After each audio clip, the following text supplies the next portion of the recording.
وأمره لا يعصى ولطفه لا يخفى الذي خلق البحر لموسى وأحيا الميت لعيسى وجعل النار بردا وسلاما على خليله إبراهيم إمام الزهد والورع والصلاة والسلام على رسوله محمد وآله وصحبه أولي الصدق والصفا أما بعد فأعوذ بالله من الشيطان الرجيم بسم الله الرحمن الرحيم ومن يرتد منكم عن دينه فيمت وهو كافر فأولئك حبطت أعمالهم في الدنيا والآخرة وأولئك أصحاب النار هم فيها خالدون أو كما قال النبي صلى الله عليه وسلم إني لأرى الفتن تقع خلال بيوتكم كوقع المطر صدق الصادق المصدوق صدق الله العظيم وصدق رسوله النبي الأمين الكريم ونحن على ذلك لمن الشاهدين والشاكرين والحمد لله رب العالمين. منبر پاک پر رونق افروز علماء ذوی الاحترام، بالخصوص خانواد نظامیہ کے ایک عظیم چشم و چراغ، ماہر درسیات، نازش علم و فن حضرت علامہ حبیب الرحمن صاحب قبلہ نظامی مصباحی، دارالعلوم ربانیہ باندھا و جملہ علماء ملت اسلامیہ و حاضرین محبت، السلام علیکم ورحمۃ اللہ تعالی وبرکاتہ. حضرات، آئیے سب سے پہلے مصطفیٰ جان رحمت، شمع بزم ہدایت، نوبہار شفاعت، ارواحنا فدا، جناب محمد رسول اللہ صلی اللہ علیہ وسلم کی مقدس بارگاہ میں عقیدت اور احترام کے ساتھ درود شریف پڑھ لیں. اللہم صلی علی سیدنا مولانا محمد معدن الجود والکرم وآلہ بارک وسلم صلاۃ و سلاما علیک یا رسول اللہ صلی اللہ تعالی علیہ وسلم. حضرات، ایک حساس موضوع کے حوالے سے چند منٹ آپ سے خطاب کرنے کی سعادت حاصل کرنے کی کوشش کرتا ہوں. ہمارے علماء ہماری اصلاح فرمائیں گے. اعلیٰ حضرت امام عشق و محبت نے فرمایا تھا، سونا جنگل رات اندھیری چھائی بدلی کالی ہے. سونا جنگل رات اندھیری چھائی بدلی کالی ہے، سونے والوں جاگتے رہیو چوروں کی رکھوالی ہے. حضرات، کتنے اعتداد. آج آپ اخبار کا مطالعہ کیجئے، اخبار پڑھیے، نیوز پڑھیے تو آپ کو پتہ چلے گا. ایک محتاط رپورٹ کے مطابق تقریباً 7 سے 8 لاکھ ہماری بچیاں مرتد ہو چکی. 7 سے 8 لاکھ. ارتدہ یرتدو کمانا علامہ حبیب الرحمن صاحب قبلہ کی بارگاہ میں آپ حاضر ہو کر پوچھئے. ریٹرن ہو جانا، پھر جانا، اصطلاحی معنی اپنے دین سے پھر جانا. حضرات، ان 8 لاکھ بچیوں میں ایسا نہیں ہے صرف غریب بچیاں ہیں، ایسا نہیں ہے کہ صرف کمزور لوگوں کی بچیاں ہیں، بلکہ ان 8 لاکھ لوگوں میں امیر کی بھی بچیاں ہیں، جو اپنے آپ کو تقوی اور طہارت کے پابند کہتے ہیں، ان کی بھی بچیاں ہیں. حضرات، کہ آپ نے غور نہیں کیا؟ قرآن پاک کا مطالعہ کیجئے. ہم نے ان کو بتایا نہیں کہ ان کی ایمان کی اہمیت کیا ہے. ہم نے ان کو سمجھایا نہیں کہ ایمان کتنا بلند درجہ رکھتا ہے. آؤ قرآن پاک کا مطالعہ کرو, قرآن پاک کا 3 پارہ کھولو, آخری آیت پڑھو تو آپ کو پتا چلے گا ایمان کی اہمیت کیا ہے. اللہ ارشاد فرماتا ہے ان الذین کفروا وماتوا وهم کفار فلن يقبل من احدهم ملء الارض ذهبا ولو افتدى به. میدان محشر میں ایک کافر کو لایا جائے گا, اس کو جہنم میں داخل کرنے سے پہلے اس سے کہا جائے گا یہ بتا تجھے جہنم میں داخل نہیں کیا جائے گا تو اس کے بدلے فدیے میں کیا دے سکتا ہے. فَلَن يُقْبَلَ مِنْ أَحَدِهِمْ مِلْءُ الْأَرْضِ ذَهَبًا, وہ کہے گا پوری کائنات, پوری روئے زمین کے مقدار میں سونا دے دوں مجھے جہنم سے بچا لو. پوری روئے زمین کے مقدار میں سونا, 1 تولہ نہیں, 2 تولہ نہیں, 3 تولہ نہیں, پوری روئے زمین کے مقدار میں سونا میں دے دوں, کیا میں جہنم سے بچ جاؤں گا؟ رب ارشاد فرماتا ہے فَلَن يُقْبَلَ مِنْ, آج تو اگر پوری روئے زمین کے مقدار میں سونا ہی کیوں نہ دے پھر بھی تمہیں جہنم سے بچانے والا کوئی نہیں ہوگا. یہ ہماری ایمان کی اہمیت ہے. ایک طرف ایمان ہے, ایک طرف پوری روئے زمین کے مقدار میں سونا ہے. آپ مجھے بتائیں کہ ہماری وہ بچیاں جا رہی ہیں, عالم یہ ہے باپ کے سامنے بیٹی موبائل چلاتی ہے, باپ دیکھتا ہے, باپ کے اندر اتنی طاقت نہیں ہے, وہ ماں اندھی ہو جاتی ہے جب اس کے سامنے اپنے بوائے فرینڈ کے ساتھ وہ بچی چیٹنگ کرتی ہے, ماں دیکھ کر بھی اندھی ہو جاتی ہے, اس کے بعد رونا روتی ہے. یاد رکھیے گا اس کے اسباب اگر آپ تلاشیں گے تو میرے آقا نے تو بہت پہلے کہا تھا, لیکن آؤ قرآن کھولو, میرے قرآن نے سارا نقشہ پیش کر دیا ہے.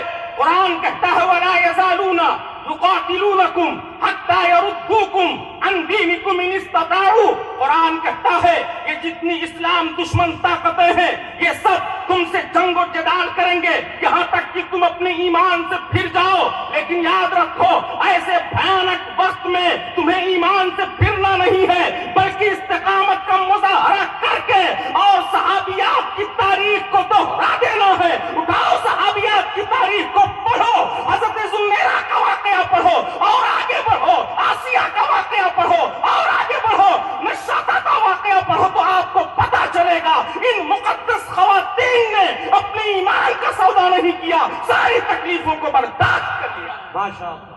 اس کے اسباب تلاش کرو تو سب سے بڑا سبب والدین کی تعلیم و تربیت میں کوتاہی ہے. جبکہ میرے آقا نے فرمایا تھا ما نحلا والد ولدہ من نحل افضل من ادب حسن.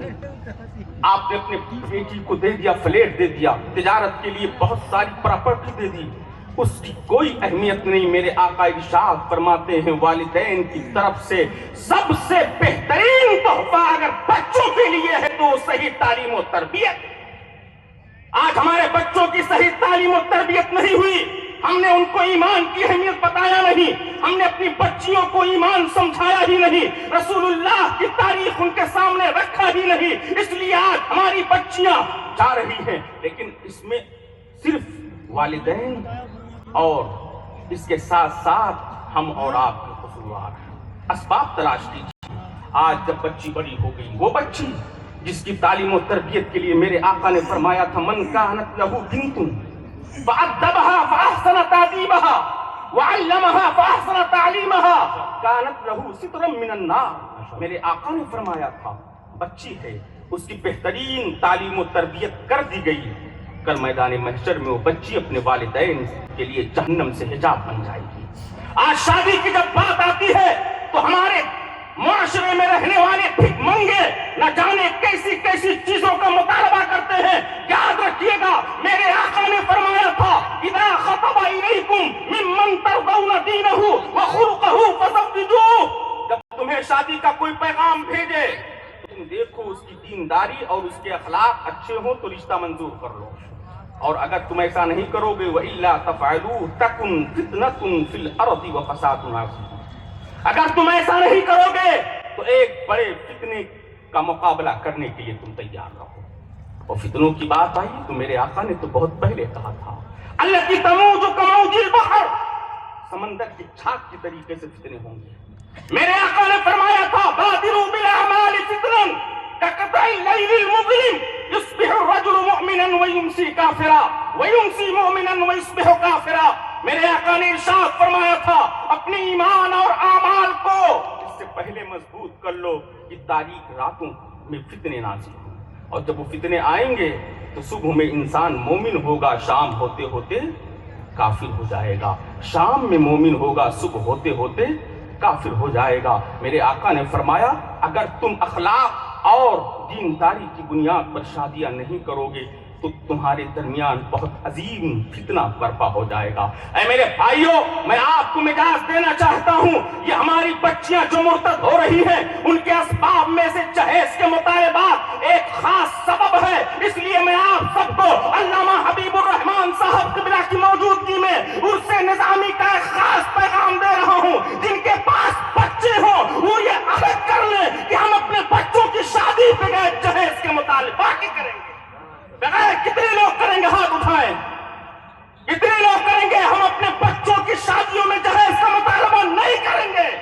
ہماری وہ غریب بچیاں جو باپ کی غربت کی بنیاد پر ابھاگن بنی ہوئی ہیں، سہاگن نہیں بن پا رہی، اور پھر وہی راستہ اپنا وہی راستہ اپنا۔ آپ نے دینداری نہیں دیکھی، اچھے اخلاق نہیں دیکھے، آپ نے پیسہ دیکھا، آپ نے پراپرٹی دیکھی۔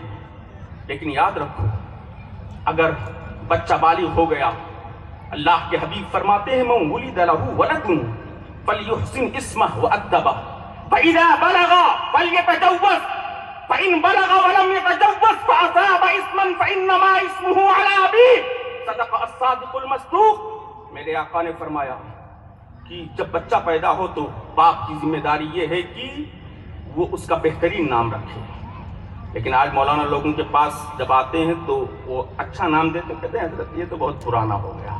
نام کی برکت آپ علامہ حبیب الرحمان صاحب قبلہ سے پوچھیں گے کبھی جب آپ کو موقع ملے۔ بہترین نام، اس کے بعد بہترین تربیت، اس کے بعد تیسرے نمبر پر فائدہ بلغا، جب وہ بالغ ہو جائیں تو تم ان کی شادی کر دو۔ آج لڑکا 20 سال کا نہیں بلکہ 30 سال کے بچے اور بچیاں ہو جاتی ہیں، اور آئی فائی رشتہ تلاش کرنے کے لیے لوگ اپنے بچوں اور بچیوں کو بٹھائے رہتے ہیں۔ میں آپ کو لمحہ فکریہ دینا چاہتا ہوں، اگر آپ غربت کی بنیاد پر شادیاں نہیں کر رہے ہو تو شادی کرو۔ قرآن فرماتا ہے إِن يَكُونُوا فُقَرَاءَ يُغْنِهِمُ اللَّهُ مِن فَضْلِهِ، اگر تم فقیر ہوگے تو اللہ تمہیں اپنے فضل سے غنی کر دے گا۔ اور اللہ کے حبیب فرماتے من تجود ثقة بالله واحتسابا كان حقا على الله ان يغنيه وان يبارك فيه۔ اللہ کے حبیب فرماتے ہیں جو اللہ پر بھروسہ کر کے ثواب کی نیت سے شادی کرے تو اللہ اسے مالدار بنا دے گا، سبحان اللہ، وان يبارك فيه، اور اس کی نسل میں اللہ برکتیں بھی نازل فرمائے گا۔ میں آپ کو لمحہ فکریہ دینا چاہتا ہوں، آج شادیاں اتنی مہنگی ہو گئی، ایک غریب باپ اپنی بیٹی کا رشتہ کرنے کے لیے سوچ رہا ہے جبکہ میرے پیغمبر نے فرمایا تھا، اسی لیے تو آج شادیوں سے برکتیں اٹھ گئی ہیں۔ میرے آقا نے فرمایا تھا، مشکاۃ شریف اٹھائیے، میرے آقا فرماتے ہیں ان اعظم النکاح برکتاً ایسرہ معونتاً، سب سے بابرکت نکاح وہ ہے جس میں سختیاں کم ہو آسانیاں زیادہ ہو۔ سختیاں کم ہو آسانیاں ایک سبب، دوسرا سبب ہماری بچیاں مخلوط تعلیم، بہت وسیع موضوع ہے، بس میں آخری بات کہہ کے آپ کو ایک پیغام دے کے جا رہا ہوں۔ مخلوط تعلیم، آپ کو معلوم ہونا چاہیے بخاری شریف کی حدیث، حضرت عمر کا زمانہ ہے، عورتیں مسجد نبوی میں آتی تھیں، باجماعت نماز ادا کرتی تھیں۔ عمر نے دیکھا عورتوں کو مسجدوں کی جماعت سے روک دیا۔ حضرت عائشہ کے پاس عورتیں شکایت کے لیے پہنچی۔ حضرت عائشہ نے جو جملہ کہا تھا بخاری شریف کی دوسری جلد میں وہ جملہ موجود ہے۔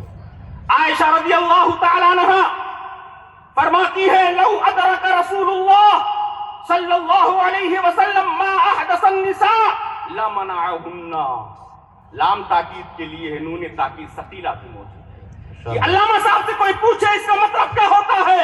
اے عورتوں، تم یہ شکایت لے کے آئی ہو، عمر نے تمہیں روک دیا، سنو جن چیزوں کی بنیاد پر عمر نے تمہیں روکا ہے، اگر محمد الرسول اللہ ہوتے تو وہ بھی تمہیں ضرور روک دیتے۔ جب نماز جیسی اہم عبادت کے لیے عورتوں کو روک دیا گیا تاکہ مرد و زن کا اختلاط نہ ہو، ایک اور حدیث ابو داؤد شریف کتاب الادب کی حدیث ہے، اس حدیث کے راوی حضرت حمزہ ہے، وہ روایت کرتے ہیں میرے آقا مسجد نبوی سے نکلے، فاختلط الرجال مع النساء، مرد حضرات عورتوں سے مل گئے، فقال رسول اللہ صلی اللہ علیہ وسلم للنساء استأخرنا فإنه ليس لكن أن تحققن الطريق۔ اللہ کے حبیب نے ارشاد فرمایا، اے عورتوں تم استاخر نہ، رک جاؤ، تمہارے لیے بیچ راستے پر چلنا جائز نہیں ہے، لیکن علیکم بالحافۃ الطریق، مرد اور عورت ندی کے تو پاٹ ہیں، تم اس کنارے سے چلو گی، عورت مرد اس کنارے سے چلیں گے۔ حضرات کی سرکار کا زمانہ ہے، میرے سرکار مرد اور عورت کو الگ الگ کر رہے ہیں اور یہ مجاز دے رہے ہیں، ایک زمانہ آئے گا جہاں بھی مرد و عورت کا اختلاط ہوگا وہاں فتنہ ضرور ہوگا۔ آج وہی زمانہ ہے، ایک نوجوان بچہ ہے، ساتھ میں ایک نوجوان بچی ہے، والدین سمجھ رہے ہیں ہمارے بچے تو پڑھنے کے لیے گئے ہیں لیکن کالجوں میں کاگل کھلایا جاتا ہے، اس کی باتیں آپ اخبارات کے ذریعے خوب پڑھتے ہیں۔ بالکل، اس لیے آپ اگر اپنی بچیوں کو تعلیم دینا چاہتے ہیں تو اپنی بچیوں کو مخلوط تعلیم سے روکیں۔ اس کے لیے میں ارباب حل و عقد کی بارگاہ میں بڑے ہی جسارت کے ساتھ اور ادب کے ساتھ گزارش کروں گا، ہمارے بچیوں کے لیے ایک الگ کالجز ہونا چاہیے، مسلمانوں کے کالجز ہونا چاہیے۔ باتیں بہت ہیں لیکن میں آپ کو آخری بات کہہ کے میں رخصت ہو جانا چاہتا ہوں میرے بھائی، 8 لاکھ وہ بچی گئی، قرآن کہتا ہے جو گئی فَأُولَئِكَ أَصْحَابُ النَّارِ هُمْ فِيهَا خَالِدُونَ، یہ تو چاہتے ہیں، قرآن پڑھیے، وَدُّوا لَوْ تَكْفُرُونَ كَمَا كَفَرُوا فَتَكُونُونَ سَوَاءً، یہ جتنے کافر ہیں سب تمہیں کفر میں مبتلا کرنا چاہتے ہیں تاکہ تم جنت کی دہلیز سے نکل کر جہنم تک پہنچ جاؤ۔ قرآن کہتا ہے وَدَّ كَثِيرٌ مِّنْ أَهْلِ الْكِتَابِ لَوْ يَرُدُّونَكُم مِّن بَعْدِ إِيمَانِكُمْ كُفَّارًا حَسَدًا مِّنْ عِندِ أَنفُسِهِمْ، یہ اہل کتاب میں سے کچھ لوگ تو یہ چاہتے ہیں کہ تمہیں تمہارے ایمان کے بعد تمہیں مرتد کر دیں، لیکن تمہیں استقامت کا مظاہرہ کرنا، ان الذین قالوا ربنا اللہ ثم استقاموا۔ اب اگر ایسے ماحول میں جب تمہارے ایمان پر ڈاکہ زنی کی جا رہی ہو، جب تمہیں ستایا جا رہا ہو، جب تمہیں پریشان کیا جا رہا ہو، ایسے عالم میں اگر آپ اپنے بچیوں کو تعلیم دیں گے، کچھ بھی ہو جائے، لاکھ مصیبتیں ہوں، لاکھ پریشانیاں ہوں، لاکھ مصیبتوں کے پہاڑ توڑے جائیں، ایسے وقت میں ایمان پر استقامت اختیار کرنا تو اللہ خود فرماتا ہے جو ایسا کرے گا تتنزل علیہم الملائکہ، اس پر رحمت و انوار کے فرشتوں کا نزول ہوگا۔ آگے فرمایا وَأَبْشِرُوا بِالْجَنَّةِ الَّتِي كُنتُمْ تُوعَدُونَ۔ اس لیے میرے بھائیوں اپنی بچیوں کو، اور آخری بات، آج تو دیکھا یہ گیا، آخر آپ کی تربیت ہی کیسی تھی؟ حضور 20 سال باپ نے تربیت کی، بچی گئی جب تھانے میں پیش کیا گیا تو بچی نے یہ کہہ کر ٹھکرا دیا کہ میرے ماں اور باپ ہی نہیں۔ اللہ، کون ذمہ دار ہے؟ اور سنو، جو جا رہی ہیں ان کے جانے کی فکر کرو اور ان کو یہ بھی بتا دو تم تو جا رہی ہو لیکن سنو، اس سے اسلام پر کوئی فرق نہیں پڑنے والا ہے۔ لا تمنوا علی ایمانکم بل اللہ یمن علیکم ان ہداکم للایمان، یہ اللہ کا احسان تھا، تم صاحب ایمان تھی، یہ اللہ کا احسان تھا۔ اگر تم ایک جائے گی نا تو قرآن کہتا ہے فَسَوْفَ يَأْتِ اللَّهُ بِقَوْمٍ يُحِبُّونَهُمْ، ایک جائے گی تو اللہ ایک پوری قوم کو اس کے بدلے میں لائے گا، پوری قوم کو اس کے بدلے میں لائے گا، پوری قوم کو۔ اس لیے عرص نظامی میں آئے ہو، اپنے بچوں کی تعلیم و تربیت پر خوب نگاہ رکھو۔ آپ کی بیٹی اگر کالج کے نام پر جا رہی ہے، عالم یہ ہے اپنے گھر سے برقع پہن کے نکلتی ہے، اس کے بعد اسکوٹر پہ برقع رکھ رکھا جاتا ہے، بوائے فرینڈ اور گرل فرینڈ نہ جانے کہاں کہاں گھومتے ہیں، اس کے بعد عالم کیا ہوتا ہے، کورٹ میرج ہوتا ہے، چند دن کے بعد اس کی لاش کہیں سے ملتی ہے۔ اللہ، کون ذمہ دار ہے؟ آج کے تو علماء کیا کہہ رہے ہیں، علماء کیا کر رہے ہیں؟ علماء جب کہتے ہیں تو آپ تکلیف ہوتی ہے۔ علماء کہتے ہیں اپنی بچیوں کو پردے میں رکھو، خاتون جنت کا پردہ بتاؤ۔ وہ خاتون جنت نادا مناد من السماء، اہل محشر میں جب خاتون جنت کی سواری گزرنے والے کی ایک فرشتہ ندا کرے گا، یا اہل الجمع غضوا ابصارکم ونکسوا رؤوسکم، اے اہل محشر اپنی نگاہوں کو نیچی کر لو، اپنے سروں کو جھکا لو۔ کیوں؟ محمد کی بیٹی فاطمہ فتمر مع 70 الف جاریۃ من الحور العین، محمد کی بیٹی فاطمہ 70,000 حوروں کے درمیان پل صراط سے گزرنے والی ہے۔ اعلیٰ حضرت فرماتے ہیں جس کے آنچل کو نہ دیکھا وہ مہر نے، اس ردائے نزاہت پہ لاکھوں سلام، اس سے نظامی زندہ باد، یہ محفل نور پائندہ باد۔ استغفر اللہ لی ولکم ولسائر المؤمنین والمؤمنات، لا الہ الا اللہ محمد رسول